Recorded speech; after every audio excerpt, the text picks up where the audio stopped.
Hello friends, welcome back to my channel. Welcome if you're new. My name is Leah, this is Homeschool at Heart, and today we're going to be talking about educational games. Okay guys, sorry if you see the glare from my lights in my glasses. I am probably going to have to read the backs of some of these games, so if I don't wear my glasses, I'm gonna be lost. I'm trying to make sure that I can't see the lights in my glasses, but I always move, so it ends up being that you could see it. So I've got so many games sitting here, you guys.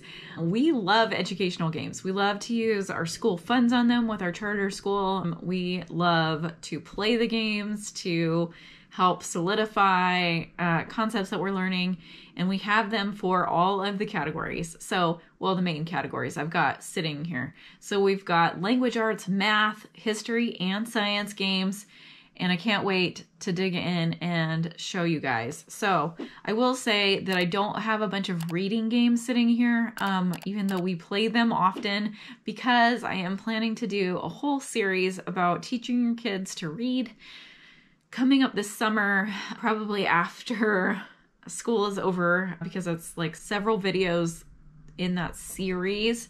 And one of the videos I want to make for that is reading games.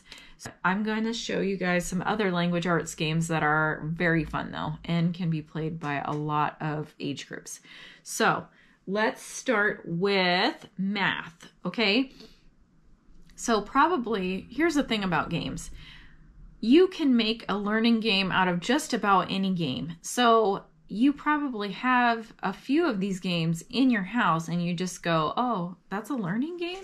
Like, for instance, one of our favorite games right now is Yahtzee. This one is actually a Disney Parks edition of Yahtzee. So there's the castle, but it plays the same as traditional Yahtzee. And there's so much math involved in this game, you guys.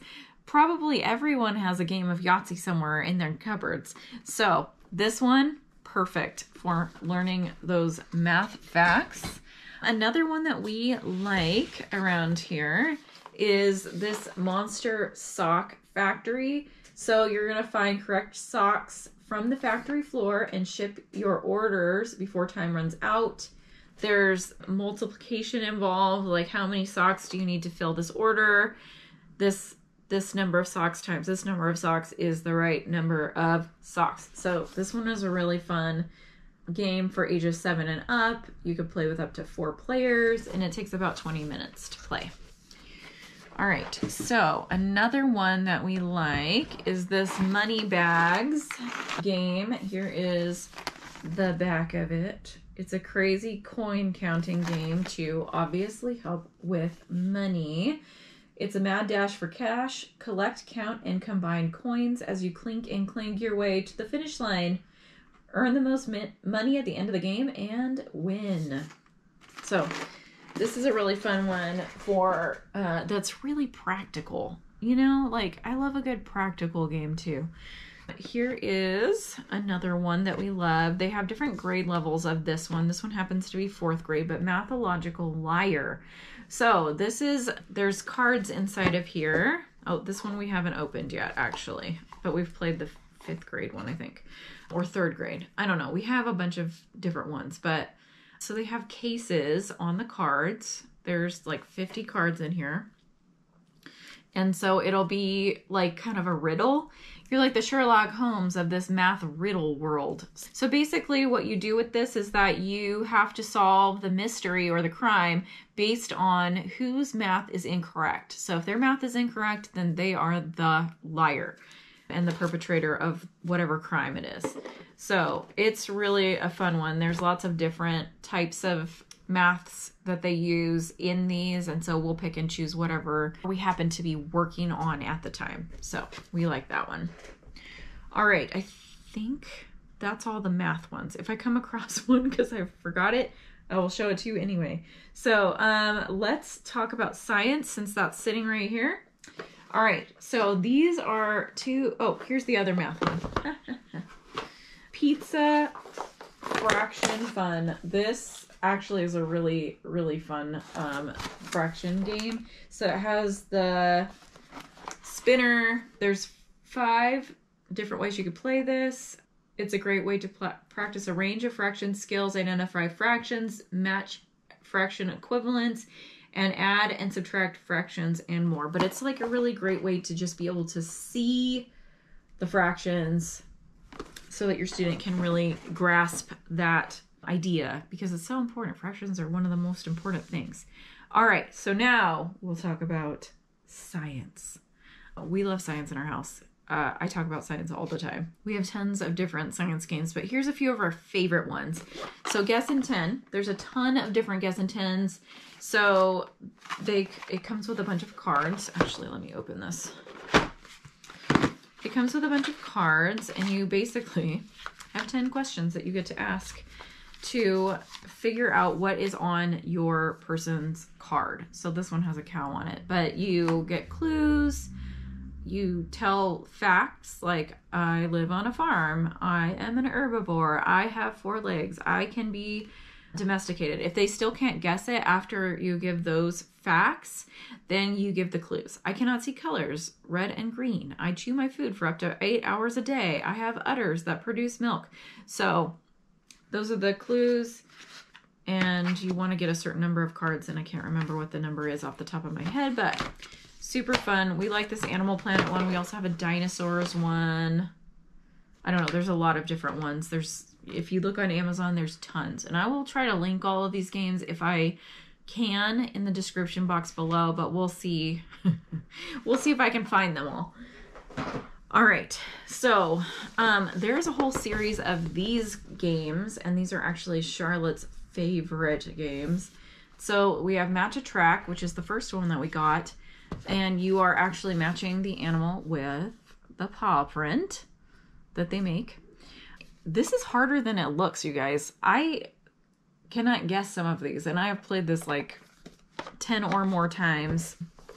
But there's also Match a Leaf. There's Match a Bird. So you match the leaf like to the tree. Birds, I think it's match the female with the male, because they have, the male is more flashy looking. There's a ton of these. There's also, I think this company also makes bingo games, and those are also really great. We love all of those. Okay, so this is the last science game that I think I have here. This one we played just recently on our spring break trip that we took. That's called Wildcraft, an herbal adventure game. And this one is so cool, you guys. It's a cooperative game, so automatically I like that. This one does take about an hour to play, so it does take a little bit longer than some of the others, but you can play with ages 4 and up to 4 players. And it's such a cute little game. So what you're trying to do is get to the Huckleberry Patch in the middle of the game board. And as you're going, you are learning how to take a problem and solve it with one of the herbs in your hand.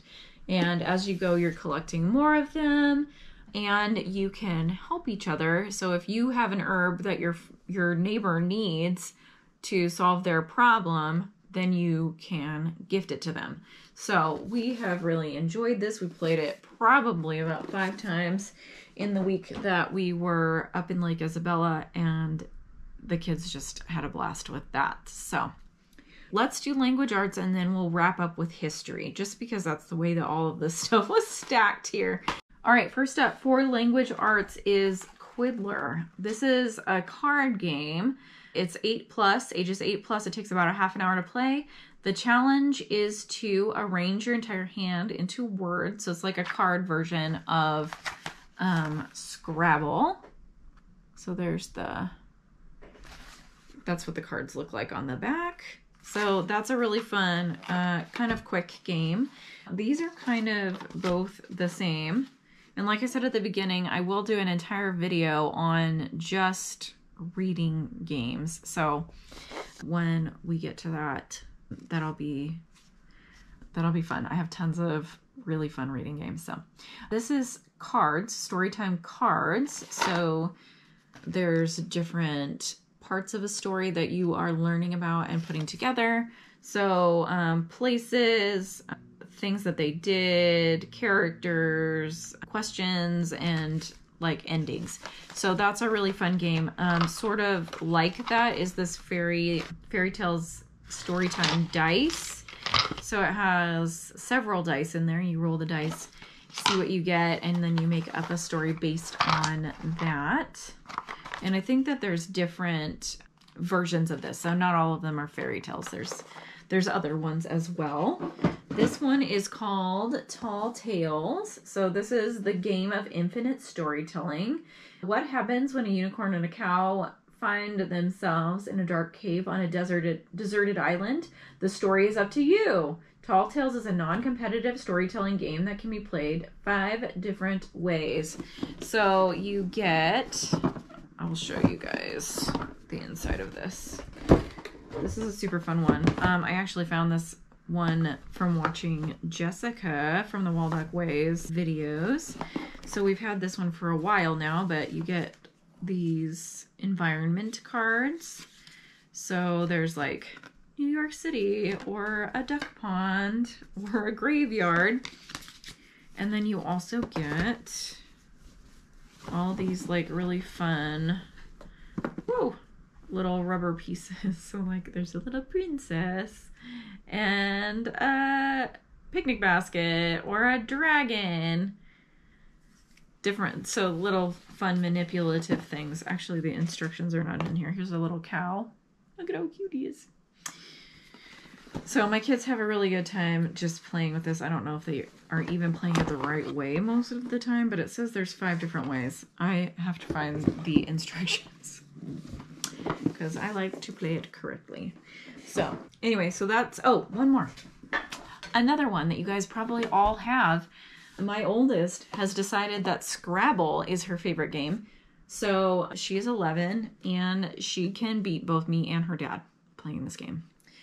I do not actually like playing this game because, you guys, I never used to think that I was competitive until I started hanging out with a family that loves to play games. So the Simpson family, not just my Simpson family, but the broader Simpson family loves games. And I never thought I was a competitive person. I always thought, you know, I don't like to play games like Monopoly and Risk and Scrabble and things like that because people get too cutthroat about it. I just don't like it. Turns out it's because I'm actually competitive. So the thing about Scrabble is that people will play tiny words and like wreck the board because you can't play on a 2-letter word. And I always want to make like the biggest word I can. And then it ends up not being a good strategy. Anyway, so there's that. But Beth really loves Scrabble. All right, so let's talk about some history games, and that will be the end of this particular video. So we have all the Ticket to Ride games. The most recent one we just got is Ticket to Ride San Francisco. So it has a map of wherever it is that you're at, and then you have to complete missions and get cards and points and all of that stuff. This one, I don't know, they're all just like slightly different. So we got this one because we are doing California history, and we will hopefully be visiting San Francisco very soon. So we'll see. Okay, and then we have a couple of national parks games. These actually came from Target. So this one is Trails. This is players 2 to 4, ages 10 and up. But, you know, my 8-year-old plays with us always. So it is possible. It takes 20 to 40 minutes to play this one. And it's just a really beautiful game, you guys. So, like, here are some of the cards. It has little people that, you know, you're, like, going along the trail. I don't know if you can see the little people, but so cute. And then you have these, like, nature cards. So during the day, they're one thing, and then during the night, there's something else. Just super pretty. It's a super pretty, fun game. So the objective is take a hike with Trails and explore iconic sites and national parks across the U.S. With easy-to-learn rules, you'll gather resources, observe wildlife, earn wilderness badges, grab your friends and family and hit the trail. So this one could technically be both science and history.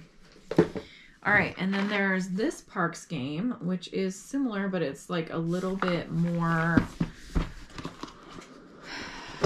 there's a little bit more to it. So it has a whole big instruction book, and there's like, you know, tons of pieces. So if you're not into like all the pieces, then maybe not this one, but it has like a little board where you put all the little cards and like so many pieces. So Parks celebrates the U.S. national parks with art from 59 parks print series. Players take on the role of 2 hikers as they explore a new trail each season by taking in the sights to visit the parks. Each journey comes with different gear, canteens, and photos. So this one is ages 10 and up, takes 40 to 70 minutes. I don't think we've played this one with our youngest because it takes a long time, but you can play with up to 5 players with this one, which is why we bought that one and the other one because this one looks good because we could play with all 5 of us. So next up is Guess in 10. This one we haven't played too much because I feel like my kids don't know enough to like really get all of these countries, but probably Tim and I could play this together. This one is the countries of the world, and as you can imagine, it's a little bit more difficult than the animals because kids typically know the animals before they know all the other things. So, and one more is the Scrambled States of America. This is a geography game. Find the state that ends with the letter A. Now find one that borders Tennessee. Have fun learning about the United States in this madcap game of observation and quick reflexes. Collect state cards by matching them to the Scrambled challenge, or go the distance to find a state's closest neighbors, win the most cards, and call yourself the head of states. This is a really fun, silly game, and we enjoy that as well. Okay, so that's a lot of really cool learning games. If you have any questions about them, go ahead and leave that in the comment section of this video. And like I said, I will try to link as many of them as I can. We've had a few of them for a while now, but I think for the most part, you could probably find them on Amazon. If not, then on Target.com. But yeah, so that is it. I hope that that was fun and that you found some good learning games for your family. I hope you guys are having a good week, and I will talk to you next time. Okay, you guys, thanks for watching all the way to the end of the video. I really do appreciate it. Anytime anybody watches all the way to the end. So, you guys, this has been a week. I'm just gonna share something from our life today that I hope I don't cry about it, because I was talking to a friend over the weekend about it and I like literally broke down in tears because, man, it was hard. I'm not going to tell you which one of my kids because I don't want to embarrass them, but one of my children decided that they were just going to not do their schoolwork one of the days. And I reminded them, I saw them reading a book and saw them not doing their schoolwork. And every time I walked by, I reminded her. All 3 of my kids are girls, so it's not telling to say her. I reminded this child, don't forget to do your schoolwork. Hey, get your schoolwork done. Let's get our schoolwork done. We got to stop doing that and get our schoolwork done. And she didn't do it. And she didn't do it, and she didn't do it. So then, you know, at a certain point in the day, I go about my business and got to get other stuff done. So most of the time our schoolwork is done by 2:30, at the latest 3 o'clock.